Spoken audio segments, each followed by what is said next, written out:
शुरू करूं? हम्म। जीवम अजीवम धवम जिणवरवसयेन जेननिदेष्टं देविन्दविन्दवन्दं वन्दे तं सर्वदा शिरसा। बहुत अच्छा। चलिए शुरू करेंगे। द्रव्य संग्रह जी ग्रंथ गाथा नंबर 21 की समाप्ति के बाद यहाँ लास्ट में द्रव्य दृष्टि जिनेश्वर का एक कोटेशन दिया हुआ है। इसको पहले पढ़ते हैं, फिर अपनी आगे चर्चा को बढ़ाएंगे। आत्मा अतीन्द्रिय आनंद का नाथ प्रभु है। उसके अतीन्द्रिय आनंद की उत्कंठा जागृत हो, उसे आत्मा के सिवा अन्य कुछ रसप्रद नहीं लगता। जगत के पदार्थों का रस नीरस हो जाता है।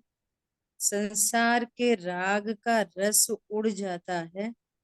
अहो, जिसकी इतनी प्रशंसा होती है कि वह आत्मा अनंत अनंत गुणों का पुंज प्रभु है कौन, ऐसा आश्चर्य हो।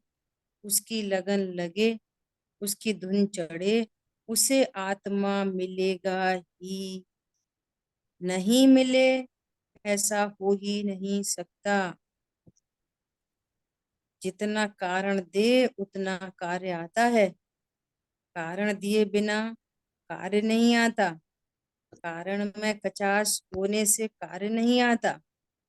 आत्मा के आनंद स्वरूप की अंतर में सच्ची लगन लगे, उत्कंठा जागे, स्वप्न में भी वह का वही रहे, उसे आत्मा प्राप्त होगा ही। देखो, शैली है ना, उपदेश की शैली होती है, ये उपदेश की शैली है ना। ये पुरुषार्थ की तरफ से बात है कि हे भव्य, तू पुरुषार्थ कर, होता योग्यता प्रमाण है ना। तो क्या कह रहे हैं कि आत्मा के सिवा अन्य कुछ रसप्रद नहीं लगता। इसका क्या अर्थ है? आत्मा के अलावा कुछ रसप्रद नहीं लगता, अर्थात जब द्रव्यों का उनके अपने अपने स्वरूप के अनुसार निर्णय होता है, तो इस जीव को ये महान आश्चर्य, महान रहस्य का पता चलता है कि जो मैं अब तक पुद्गल में सुख समझता था, सो पुद्गल तो ज्ञान और सुख से शून्य है, और ये सुख तो सिर्फ मेरा ही स्वरूप है। इसलिए उसे अब पुद्गल आदि में सुख की कल्पना जो थी वो निकल जाती है। उसका अर्थ है कि अब कुछ भी रसप्रद नहीं लगता। समझ आ गई बात? बस अब समझ। तक सब में रस आता था, घूमने में, फिरने में, खाने में, पीने में, पहनने में, ओढ़ने में। अब पता चल गया कि पहली बात तो उन पुद्गलों में सुख नहीं होता, वे हाँ सुख जी। मेड नहीं है, वे स्पर्श रस गंध वर्ण मेड हैं। धर्म अधर्म आकाश काल की किसी को प्रॉब्लम नहीं है। समस्या पुद्गल की आती है, और उसमें सुख की भ्रांति जीवों को अनादि से है। तो वो भ्रम निकल जाता है। क्या? वे स्वयं सुख रहित, सुख न उनका मरम, है ना। इसका अर्थ है कि रस निकल जाना। फिर भी पुद्गल के प्रति का राग वो क्रमशः मिटता है, लेकिन ये रस निकल जाना मतलब कि उनमें सुख की भ्रांति मिट जाती। समझ आ ये गई बात? ये एक बार में हो जाता और- है, एक समय। हाँ। और आत्मा मतलब मैं, आत्मा मतलब मैं। आत्मा अनंत गुणों का पुंज प्रभु है, मैं अनंत गुणों का पुंज प्रभु हूं। स्वभाव के आश्रय से ही सुख होता है, और जब ये पता चलता है कि स्वभाव के आश्रय से सुख होता है, तो वो सहजपने अपने स्वभाव को अप्रोच करता है, उसको लगनी लग जाती है। लगनी लग जाती है। अब उपदेश में बोलेंगे कि लगाओ, भैया लगन लगाओ, जितना कारण दोगे उतना ही कार्य होगा, है ना। ये पुरुषार्थ की भाषा है, कर्तृत्व तो कुछ नहीं है, कर्तृत्व तो कुछ नहीं है, लेकिन पुरुषार्थ की भाषा ऐसी होती है। और होनार भवतव्य की भाषा कैसी है, कि जिसकी बलि होनार है उसको उधर कहीं रस नहीं आएगा, और उसकी उत्कंठा अपने स्वभाव की ओर अग्रसर होगी। वो कारण देगा, ओहो मुझे देखना है आत्मदेव कैसा है, मैं स्वभाव के आशय से ही सुखी हो सकता हूँ। अनंत पंच परमेष्टि इसी के आशय से सुखी हैं वर्तमान में, वही सुख का आधार है, यही मुझे भी करने योग्य है। आत्मा आश्रयभूत उपादेय है, ऐसा। तो ऐसी उसको सहजपने, ऐसी उत्कंठा होती है। और उपदेश में कहेंगे कि भैया ऐसा मर पच कर भी तत्व ज्ञान करो, है ना। तो जिसकी परिणति में जो जैसा कारण देगा वैसा कार्य होगा। तो कह रहे हैं कि अब तक कार्य क्यों नहीं हो रहा, अब तक कार्य क्यों नहीं हो रहा। तो कह रहे हैं कारण में कचास होने से कार्य नहीं आता। अब जैसा स्वभाव का बल होना चाहिए वो नहीं हो पा रहा, अर्थात जिन जीवों को सम्यक दर्शन होता है उनको जैसी लगनी लगती है वैसी लगन अभी नहीं है, इसलिए कार्य नहीं हो रहा। ये कह रहे हैं आत्मा के आनंद स्वरूप की अंतर में सच्ची लगन लगे, उत्कंठा जागे, स्वप्न में भी वही वही दिखाई दे, उसे आत्मा प्राप्त होगा, अवश्य प्राप्त होगा, नहीं हो ऐसा होता नहीं, है ना। एक पॉजिटिव मोटिवेशन है कि करें ऐसा, पता नहीं सम्यक दर्शन होता कि नहीं होता, हमें होगा कि नहीं होगा, ऐसी कोई शंकाशील होने की बात नहीं है। जो अपने स्वभाव की ओर अग्रसर होगा तो उसको अवश्यमेव शुद्ध आत्मा की प्राप्ति होती है।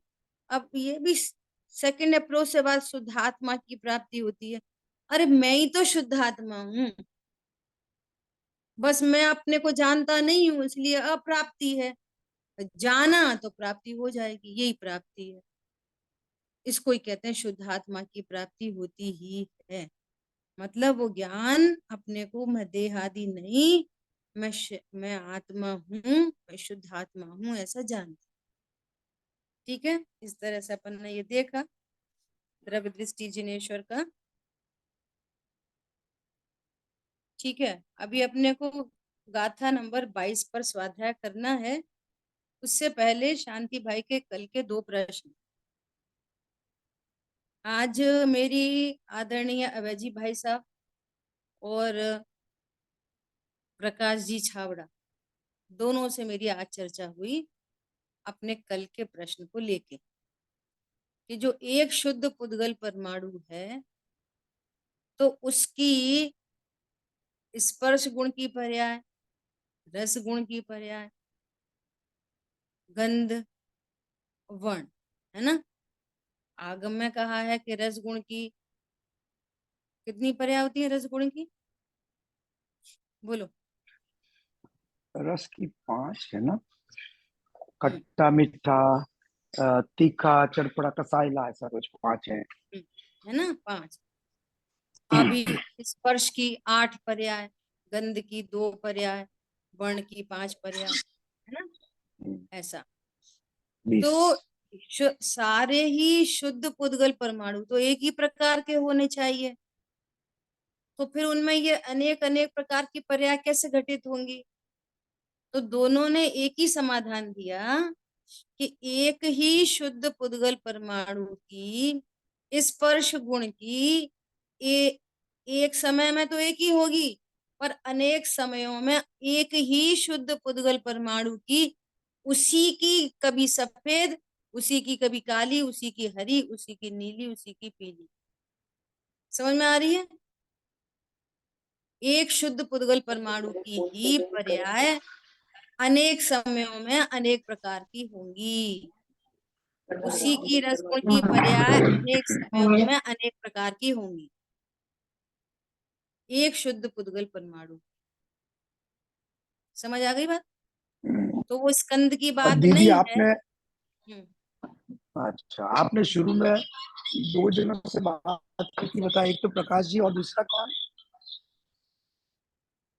अब आदरणीय आपने कोई अभय दो जी भाई नाम साहब बताया तो मैं देवता उस टाइम में, मनीष जी, अभय मनीष जी जी। से, ओके बहुत अच्छी।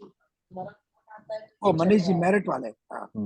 नहीं नहीं, आवाज आ रही है किसी की तो आवाज क्लियर नहीं हो रही है,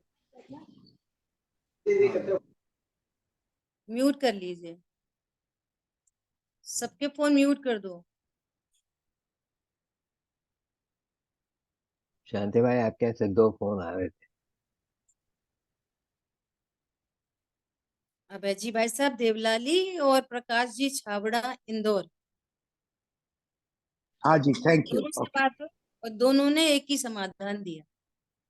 ठीक है, थैंक यू। अब बात हुई अपनी 5 समवाय की।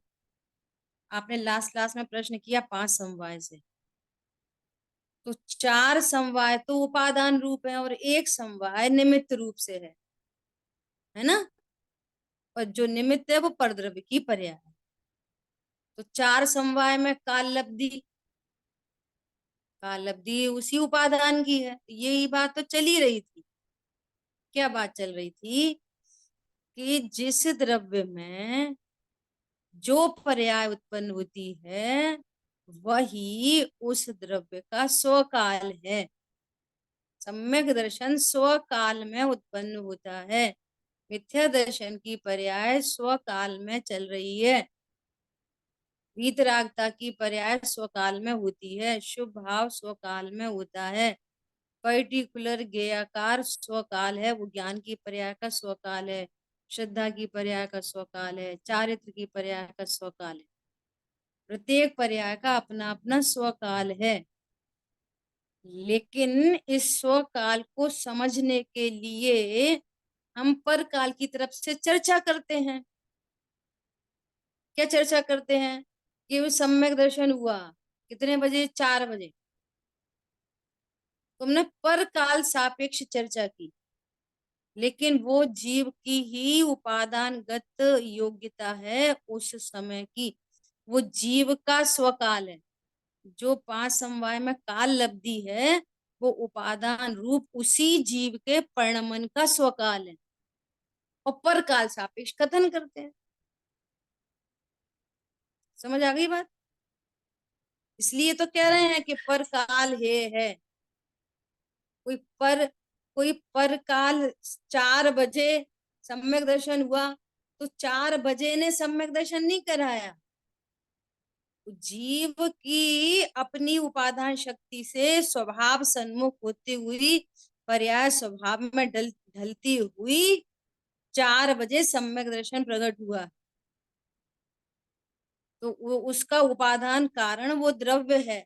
द्रव्य के आश्रय से सम्यक, अपन तो सम्यक दर्शन की तरफ से बात कर रहे, किसी भी पर्याय की ओर से बात कर ली, चाहे वो पुद्गल की बात कर ली कि भाई रोटी कितने बजे बनी, तो पर काल से बोलते हैं।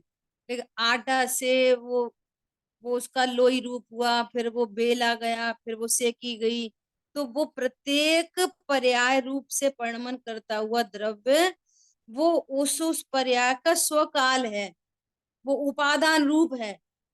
और इस स्वकाल को परकाल सापेक्ष कथन किया जाता है। 10 बजे खाना तैयार मिलेगा, 10 बजे रोटी तैयार है एकदम, तो वो 10 बजे ने रोटी नहीं बनाई है, 10 बजने के कारण से रोटी नहीं बनी है, पर काल से रोटी नहीं बनी। वो उस द्रव्य का अपने स्वकाल का परिणमन है। इसलिए वो 4 समवाय उपादान रूप होते हैं। इसीलिए यहाँ पर कहा गया है कि पर काल है। ठीक है। अब चूंकि तो परिणमन मैं क्या होगा ये पता नहीं है, क्या परिणमन होगा कि पुद्गल का कि जीव का, इसलिए टोडरमल जी कह रहे हैं कि काल लब्धि कछु वस्तु नहीं, तू तो तत्व निर्णय का पुरुषार्थ कर। ये पुरुषार्थ तुम्हारे हाथ की बात है। कौन सी पर्याय उत्पन्न होगी, कब उत्पन्न होगी, ये हमारे हाथ की बात नहीं, ये कालब्धि सापेक्ष बात। उस पर्याय की अपनी योग्यता, होनहार, ऐसा। ठीक है, बोलिए। हाँ, मैं यूं कह रहा था, तो हम्म संक्षेप में कहना हो तो काल के बारे में ही प्रश्न था ना। तो जो जो अपन काल कहते हैं वो व्यवहार काल है, इसलिए हम्म पर रूप से निमित्त शब्द यूज किया है। हम्म और जो स्व काल है वो उपादान। बराबर। बराबर, थैंक यू। देखिए अब गाथा नंबर 22। अब निश्चय काल के रहने के क्षेत्र का तथा द्रव्य की संख्या का प्रतिपादन करते हैं। ठीक है, कि वो निश्चय काल है, वो कहाँ रहता है, कितने क्षेत्र में रहता है, कितने प्रदेशी है, और उसका नंबर कितने, संख्या में कितने हैं। जैसे धर्म, अधर्म और आकाश संख्या में एक एक है, जीव अनंत अनंत है, और पुद्गल उससे भी अनंत अनंत है। तो काल द्रव्य कितने हैं वो बता रहे हैं। लोह्याया सपदे से एक एक के जेठिया हो एक का, रयणाणम राशि इव ते कालाणु असंख दवाणी। जान लो इस लोक के जो एक एक प्रदेश पर रत्न राशि वत जड़े वे असंख्य कालाणु दरव। गाथा, जो लोकाकाश के एक एक प्रदेश पर रत्नों की राशि की भांति भिन्न भिन्न रूप से एक एक स्थित हैं, वे कालाणु असंख्य द्रव्य हैं। चूंकि लोकाकाश असंख्य प्रदेशी है, तो असंख्य प्रदेशी लोकाकाश के एक एक प्रदेश पर यदि एक एक कालाणु है, तो वो असंख्य। संख्या में कितने हो गए, असंख्य। असंख्य हो गए। तो कालाणु कितने होते हैं कि असंख्य। इसमें बहुत सुंदर चर्चा आ रही है आगे। तब कह रहे हैं कि लोकाकाश के एक एक प्रदेश पर जो एक एक संख्या में स्थित हैं, किसके समान, परस्पर तादात्म रहित रत्नों की राशि की भांति। एक पुद्गल एक काल अणु का दूसरे काल अणु के साथ तादात्म्य नहीं है, हम्म। वे भिन्न भिन्न न्यारे न्यारे हैं, ऐसे रत्न राशि की तरह रखे हैं। उनकी संख्या, उनकी कितनी संख्या है कि लोकाकाश के प्रदेश प्रमाण असंख्य द्रव्य हैं। लोकाकाश के प्रदेश कितने हैं, असंख्य। उतने असंख्य द्रव्य हैं। विशेष, अब देखो कितनी बढ़िया बात कर रहे हैं, काल द्रव्य की सिद्धि कर रहे हैं। कैसी सिद्धि कर रहे हैं, जिस प्रकार उंगली की वक्र पर्याय की उत्पत्ति, ये उंगली है, अब उसकी वक्र पर्याय उत्पन्न हुई, है ना, उंगली की वक्र पर्याय, टेढ़ी पर्याय हम्म। उत्पन्न हुई। जिस क्षण होती है उसी क्षण पूर्व की सीधी पर्याय का व्यय और नवीन वक्र पर्याय का उत्पाद और उंगली रूप से द्रव्य रहता है। ऐसा, ऐसी थी तो भी उंगली, और ऐसी हुई तो भी उंगली। ऐसे में उंगली में जितना ब्लड, जितनी सेल्स, जो कुछ भी है उतनी ही द्रव्य, और ऐसी पर्याय हो तो भी द्रव्य। कोई उंगली का जो भी कुछ गुण धर्म है वो कम ज्यादा तो नहीं हुए। ऐसा होने पर उंगली का वजन कम और ऐसा होने पर ज्यादा, ऐसा तो नहीं है। तो उंगली उंगली रूप से द्रव्य और सीधी पर्याय का व्यय और वक्र पर्याय का उत्पाद। देखो ऐसा उदाहरण दिया आचार्य भगवान। तो इस प्रकार द्रव्य की सिद्धि होती है। ऐसे द्रव्य की सिद्धि उत्पाद व ध्रुव युक्तम सत, ये द्रव्य की सिद्धि इस प्रकार से की जाती है। तथा जिस प्रकार केवल ज्ञान आदि की व्यक्ति रूप से, देखो अब बहुत अच्छी बात कह रहे हैं, क्या कह रहे हैं, जिस प्रकार केवल ज्ञान आदि की व्यक्ति रूप से कार्य समय सार का उत्पाद, केवल ज्ञान क्या है बोलो, कार्य समय सार, पर्याय पर्याय। हाँ उसको क्या बोलते हैं, कार्य समय सार। हम्म, ठीक है, देखो अपेक्षा कितनी बदल जाती है। तो केवल ज्ञान प्रकट होने का कारण कौन है, बोलो अभी सिंपल भाषा बोलना, सरल जो अब तक सुन रखा है। केवल ज्ञान प्रकट होने का कारण कौन है, क्या होता है केवल ज्ञान प्रकट होने का कारण? रत्नत्रय की सब प्राप्ति। बहुत बढ़िया, रत्नत्रय की वृद्धि। हम्म, और रत्नत्रय मोक्ष मार्ग, और केवल ज्ञान मोक्ष। हम्म, ठीक है, तो मोक्ष का कारण कौन, रत्नत्रय की हम्म, वृद्धि। तो उसको कह रहे हैं कारण समय सार। देखो एक एंगल से त्रिकाली ध्रुव को कारण समय सार कहते हैं, तो उसका क्या एंगल है? रत्नत्रय देखेंगे वो तो भगवान आत्मा ही त्रिकाली ही है ना, कारण तो वही होगा। वही बात करते हैं, वही बात करनी है कि एक एक बात में ये साधवार शैली है ना, तो अपेक्षाएं बदल जाती है। यहाँ पर कारण कार्य किसको कह रहे हैं, इसलिए मैंने प्रश्न किया कि मोक्ष मार्ग कारण और मोक्ष कार्य, ये एंगल ले रहे हैं आप।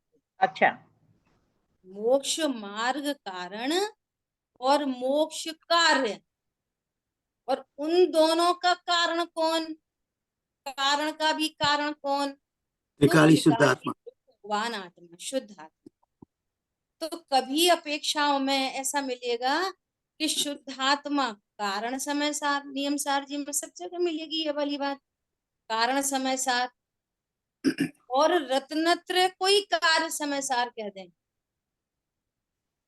रत्नत्रय कार्य समय सार, और रत्नत्रय की पूर्णता पूर्ण कार्य समय सार, ऐसा भी विभाजन मिल जाएगा आपको। समझ आ गई बात? सो यहाँ पर वो फर्स्ट पॉइंट में जो चर्चा कर रहे थे वो वाली बात दी जा रही है यहाँ, इसलिए कंफ्यूजन करने की कोई बात नहीं है ना। जो अपेक्षा दी है उसको वो अपने को स्वीकार है। देखो क्या कह रहे हैं, जिस प्रकार केवल ज्ञान आदि की व्यक्ति रूप से कार्य समय सार का उत्पाद, कार्य समय सार उत्पन्न हुआ उत्पाद, और निर्विकल्प समाधि रूप कारण समय सार का विनाश। अब यह कारण समय सार में यदि त्रिकाली ध्रुव रखोगे तो त्रिकाली ध्रुव के विनाश से थोड़ी कोई केवल ज्ञान प्रकट होता है। इसका मतलब पूर्व पर्याय का विनाश और केवल ज्ञान उत्तर पर्याय का उत्पाद। तो केवल ज्ञान से पूर्व पर्याय क्या थी, कि रत्नत्रय की वृद्धि। समझ आ गई बात? जिसको क्या करें, निर्विकल्प समाधि रूप कारण समय सार।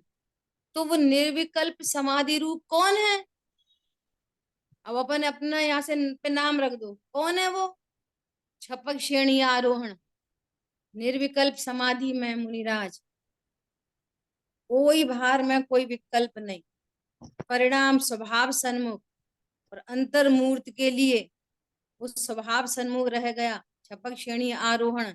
ये निर्विकल्प समाधि रूप कारण समय सार, वो छपक श्रेणी आरोहण का भी हुआ विनाश और केवल ज्ञान का हुआ उत्पाद, और इन दोनों का आधारभूत परमात्म स्वद्रव्य रूप से द्रव्य, या द्रव्य को परमात्म स्वद्रव्य बोल रहे हैं, परमात्म द्रव्य रूप से द्रव्य, और निर्विकल्प समाधि रूप कारण समय सार का विनाश, और केवल ज्ञान की व्यक्ति वो कार्य समय सार का उत्पाद। इस प्रकार भी द्रव्य की सिद्धि की जाती है। उंगली का उदाहरण दे दिया हाँ, और कारण कार्य समय सार का उदाहरण दे दिया, और भगवान आत्मा द्रव्य रूप से विराजमान। ये दो प्रकार से दृष्टांत देके उन्होंने द्रव्य की सिद्धि कर दी। ये दो दृष्टांत किसके लिए दिए जा रहे हैं? काल अणु की सिद्धि के लिए। ठीक है, ये पर्याय की कारण समय सार में हम पर्याय क्या क्यों ले लेंगे कि यहाँ ये पर्याय की बात है? क्या? क्योंकि वहां पे विनाश लिखा है, तो द्रव्य का थोड़ी विनाश होता है, पर्याय पर्याय पर्याय के का विनाश अव्यय होता है। हुआ। कौन सी पर्याय? निर्विकल्प समाधि रूप पर्याय। तो निर्विकल्प समाधि रूप पर्याय मतलब कि वो छपक श्रेणी का विनाश। समझ लो, एक सेकंड होल्ड करना है।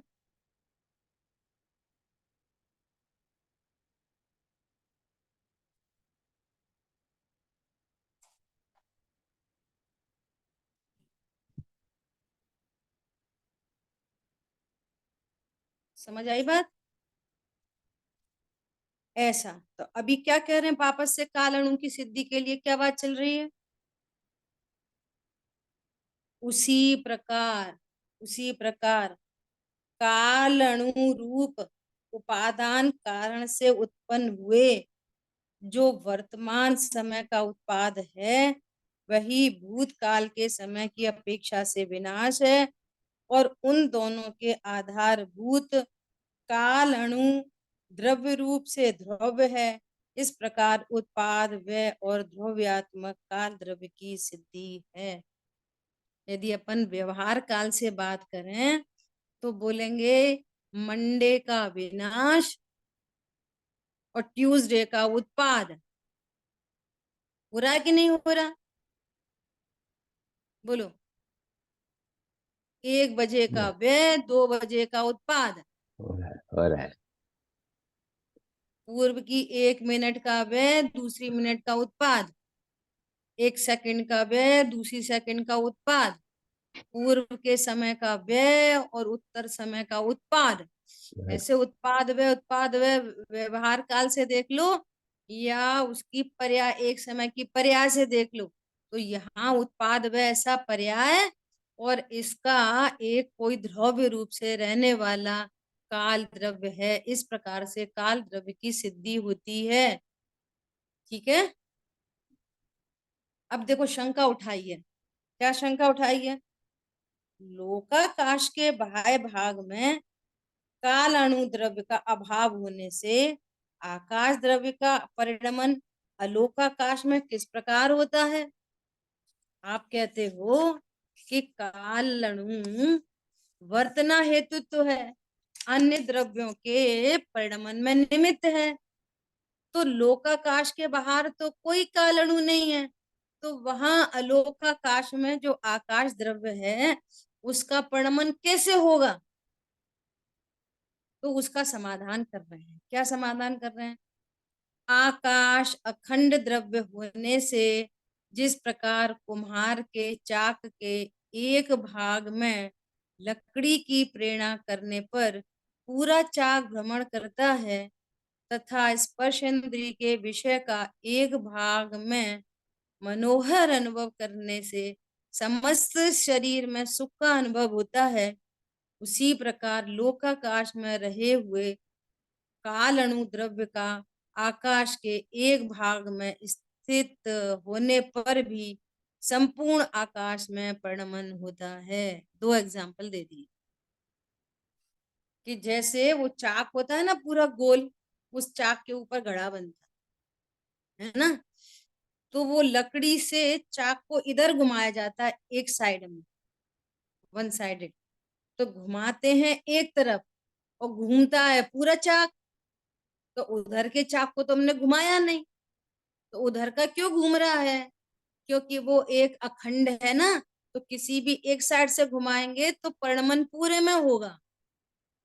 ऐसा ऐसे ही स्पर्शन इंद्रिय की तरफ से कह रहे हैं कि स्पर्शन इंद्रिय का कोई विषय है और आपको मनोहर अनुभव हो रहा है, सर्दी बहुत है और ब्लोअर चला तो आपको किसी एक भाग में गरम गरम का अनुभव हो रहा है, तो पूरे शरीर में ही सुख का अनुभव होता है।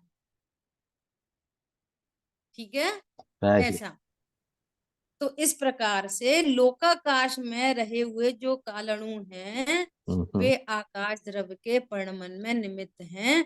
क्योंकि आकाश द्रव्य अखंड द्रव्य है, तो एक यहाँ लोकाकाश में जो पुद्गल परमाणु है वो उसके निमित्त में उसके परिणमन में निमित्त है। तो पूरा ही आकाश द्रव्य का परिणमन होता है। लोकाकाश के बाहर जो अलोकाकाश है वहां पर भी उसका परिणमन होता है।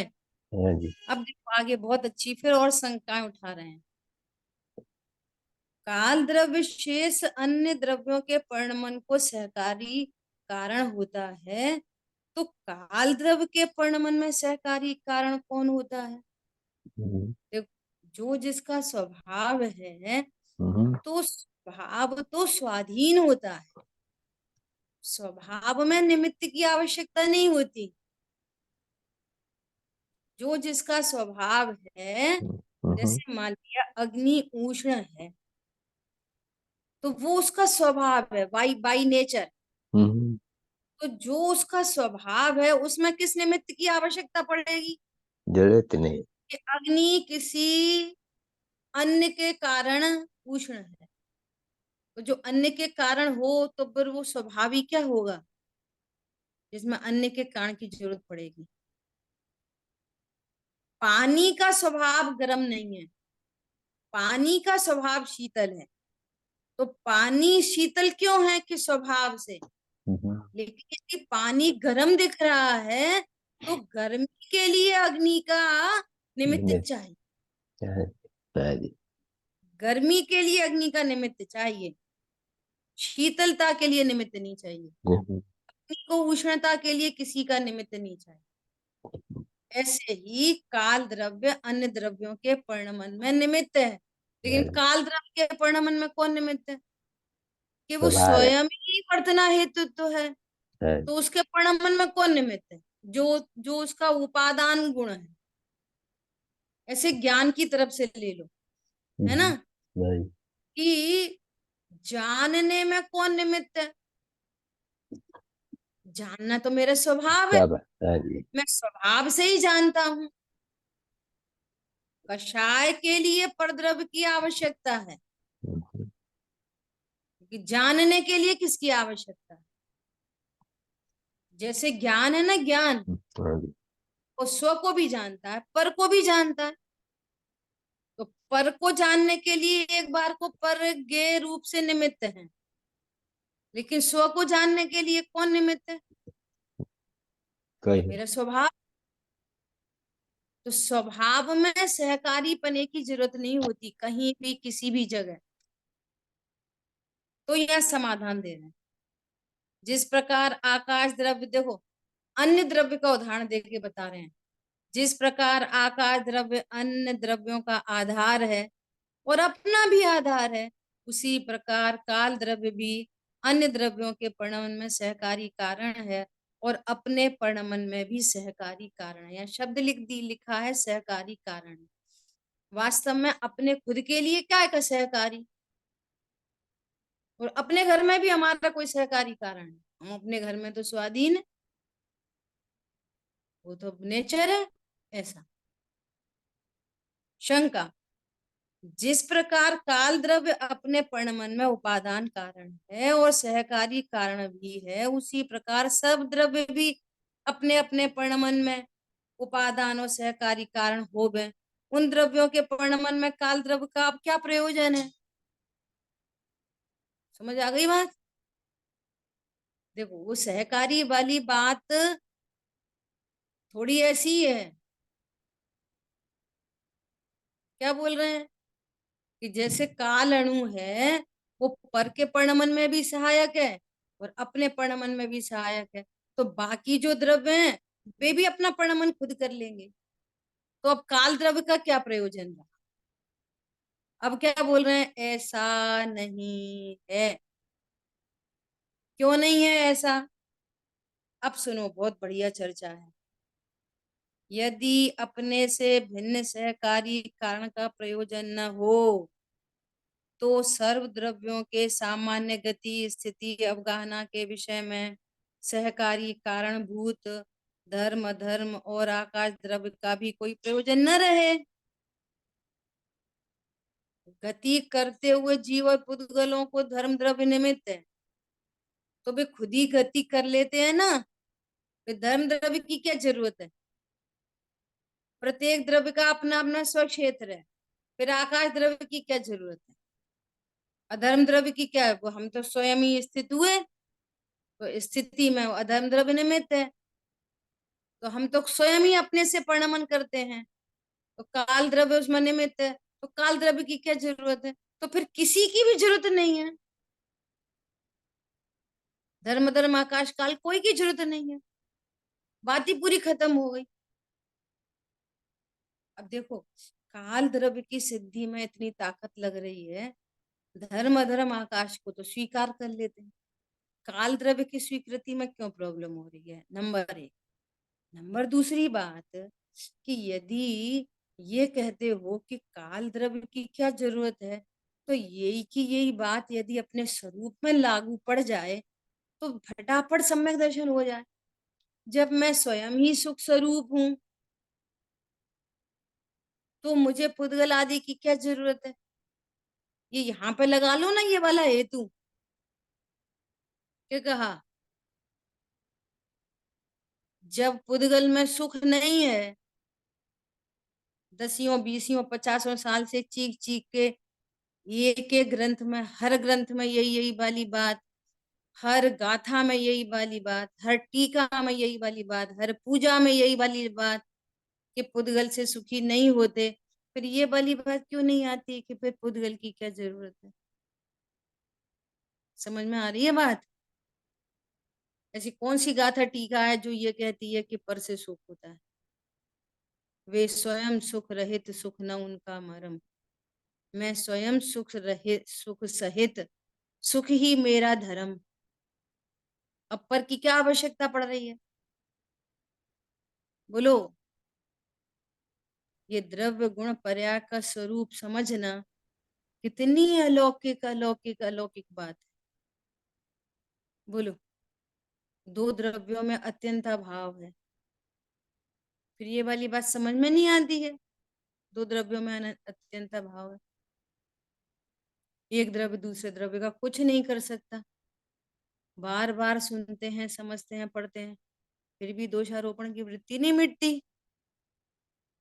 एक द्रव्य अपने ही गुण पर्यायों में स्थित रहता है, उसी में तिष्ठ रहे हैं, तो मेरी पर्याय कभी अन्य द्रव्य से नहीं होती, तो कोई मुझे दुखी नहीं करता, कोई मुझे सुखी नहीं करता। ये वाली बात समझ में नहीं आती। बोलो। आती है। अत्यंत समझ में नहीं आता। आती है। आती है, बहुत बढ़िया आती है, बहुत बढ़िया। क्यों नहीं आती है? आती है।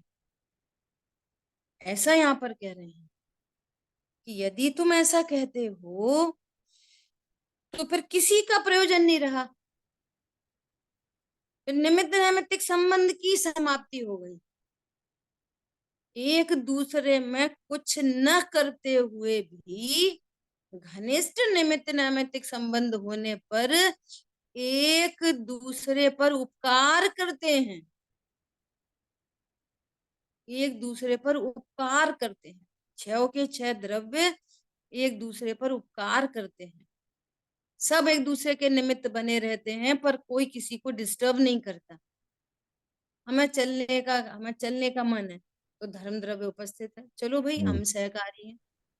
नहीं हम तो रुकना चाहते हैं, रुक जाओ, हम अधम द्रव्य खड़ा है, हम सहकारी हैं। अरे हमें तो अब तिष्ठना है, अरे आकाश द्रव्य सहकारी है, बैठो आराम से आनंद करो। अरे अब हमें तो परिणमन करना है, काल द्रव्य उपस्थित है, सहकारी है, हम इसको जानना चाहते हैं, पुद्गल द्रव्य उपस्थित है, निमित्त, हम सहकारी है। बोलो। समझ में आ रही है बात? एक दूसरे पर ऐसे निमित्त नैमित्तिक संबंध रखते हुए सहकारी हैं, परंतु कोई किसी को डिस्टर्ब नहीं करता। इतनी बढ़िया बात लिखी है तीसरी गाथा में, पता है कि यदि ऐसा न हो तो संकर दोष आ जाए, करेक्ट। सब एक दूसरे में घुल मिल जाए, और मिल जाए अगर, तो फिर अनंतता नष्ट हो जाएगी। पर आप नहीं कह सकोगे कि जीव अनंत है, फिर नहीं कह सकोगे कि पुद्गल अनंत अनंत है, फिर नहीं कह सकोगे कि काल अणु असंख्य है। संकर दोष आ जाएगा, फिर सब मिल जाएंगे और कितने कितने द्रव्य समाप्त हो जाएंगे। सो ऐसा नहीं होता, घनिष्ठ निमित्त नैमित्तिक संबंध बना रहता है और कोई किसी को डिस्टर्ब नहीं करता। ये है परस्परो ग्रहो जीवाणा। उसका अर्थ अलग निकालते हैं, बहुत तुम गलत है। पर उपकार करो, हम तुम्हारे ऊपर उपकार करें, मतलब कुछ करें, कुछ एक दूसरे का कुछ करें। तो करना धरना उपकार नहीं है, करना धरना उपकार नहीं है, डोंट टच उपकार है। अस्पर्शी बने रहते हैं, एक क्षेत्र पर तिष्ठते होने पर भी कोई किसी को स्पर्श तक नहीं करता। ये स्वरूप है। देखो क्या कह रहे हैं, धर्म अधर्म और आकाश द्रव्य का भी कोई प्रयोजन न रहे, और काल द्रव्य का घड़ी दिवस आदि कार्य तो प्रत्यक्ष रूप से दिखाई पड़ता है, परंतु धर्म आदि द्रव्यों का तो आगम कथन ही है। हमको काल द्रव्य तो फिर भी भासना में आता है, समय घड़ी घंटा के द्वारा, टाइम फैक्टर के द्वारा, स्थिति के द्वारा। धर्म अधर्म आकाश काल तो सिर्फ आगम का ही कथन है, वो तो हमें भाव भाषण में भी नहीं आते किसी भी प्रकार से, वो तो आगम से ही हम मानते हैं। प्रत्यक्ष रूप से उनका कोई कार्य दिखाई भी नहीं देता, अतः काल द्रव्य की भांति उनका भी अभाव प्राप्त होगा। पश्चात जीव और पुद्गल दो ही द्रव्य रहते हैं, और वह तो ऐसा मानना तो आगम के विरुद्ध है। बात वही सर्वज्ञ के पास आ जाती है, फिर तो तुम आगम विरुद्ध विचार करते हो भाई। सो तुम्हारी ये मान्यता ठीक नहीं है, आगम के विरुद्ध कथन है, विचार है, आगम के विरुद्ध विचार है। तथा सर्व द्रव्यों को परमन में सहकारी होना ये काल द्रव्य का ही गुण है। अब देखो कितनी बढ़िया बात कह रहे हैं, जिस प्रकार घ्राणेन्द्रिय से रसास्वाद नहीं हो सकता, उसी प्रकार अन्य द्रव्य का गुण अन्य द्रव्य द्वारा नहीं हो सकता, क्योंकि ऐसा मानने से द्रव्य संकर रूप दोष का प्रसंग आता है। इसमें थोड़ी और विशेष चर्चा है, इसकी चर्चा अपन आगामी क्लास में करेंगे। ठीक है। जिन वाणी के ज्ञान से सूझे लोकालोक, सो वाणी मस्तक सदा दे तुम। बोलिए द्वाशांगमयी जिनवाणी माता की जय हो। जय हो, जय हो। जय हो। जय जिनेन्द्र। जय जिनेन्द्र प्रभु। जय जिनेन्द्र।